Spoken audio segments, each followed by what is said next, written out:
Sharm el-Sheikh, the venue for this year's COP27 in Egypt, has been a beehive of activity for 2 weeks, hosting thousands of participants from more than 190 countries. The 2-week-long negotiations on the next course the world needs to take to limit global temperatures to 1.5 degrees came to an end with the different reactions from the participants. I would actually call it retrogression. And one would wonder why the African nations even signed the Paris Agreement. This is about 28 years discussing the same issues, but there's no implementation. So we feel so disappointed by the broken Glasgow promise of discussing Africa as a continent of special needs and circumstances. Some of the critical issues that were at the center of negotiations were loss and damage occasioned by climate change, coal mining and fossil fuels. The fifth COP to be held in African continent is said to have yielded little despite the continent being the hardest hit by climate change, with global north changing goalposts on loss and damage and phase out of fossil fuels. Historical polluters need to be responsible, need to take responsibility and move away from fossil fuels fast and now. We made this agreement together only last year. Stick to your commitments.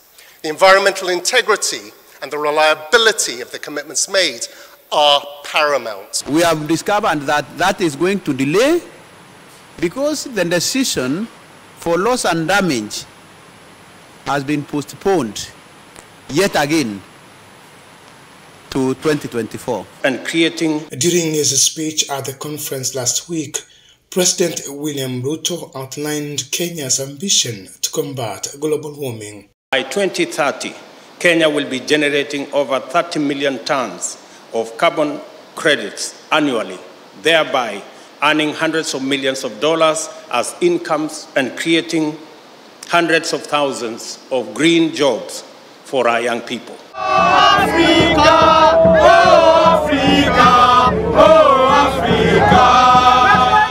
The COP witnessed a peaceful demonstration from civil societies drawn from different parts of the world, calling for a total phase-out of fossil fuels by countries responsible for 96% of greenhouse gases emission, who they blame of keeping changing goalposts every other COP. The countries that have caused climate change and have emitted the bulk of the emissions that have actually caused the problem in the first place are not leading in the effort to tackle it. And so we should call their hypocrisy, but let's not use that to repeat their mistakes. I think there are greater opportunities for Africa to transition to renewables and become a green leader, and that shouldn't be dependent on what other geographies do, because that will actually afford us a better development. We're here demonstrating, trying to showcase the negotiators, the world leaders, that we really need climate action. We want climate justice, we want them to pay up, we want them to clean up, and we want them to shut up. No more blah, blah, blahs. We want action. They have destroyed Africa's livelihoods, they have destroyed ecosystems, they have displaced communities, they are just taking away resources from Africa without benefiting Africa. However, there are some who are of different opinion when it comes to exploration of fossil fuels in Africa. So for them to come and tell Africa to keep our resources down, for me that amounts to carbon colonization. Most of our energy, the little we have, it's actually clean, I said hydro essentially. Different opinions, one subject. The question is, which way to power Africa?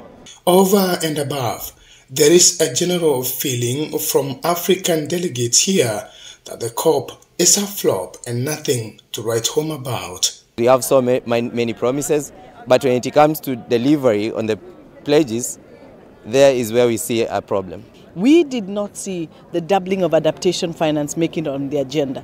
That was a huge disappointment. As the COP27 curtains fall, the jury is out there whether this year's COP was a success or failure. For now, the continent will continue to brave itself for the disasters brought about by climate change. That is how it has been here at Sharm el-Sheikh COP27, with issues like loss and damage taking the center stage. The conversation on environment continues. Dan Kaburu, K24, at Sharm el Sheikh in Egypt.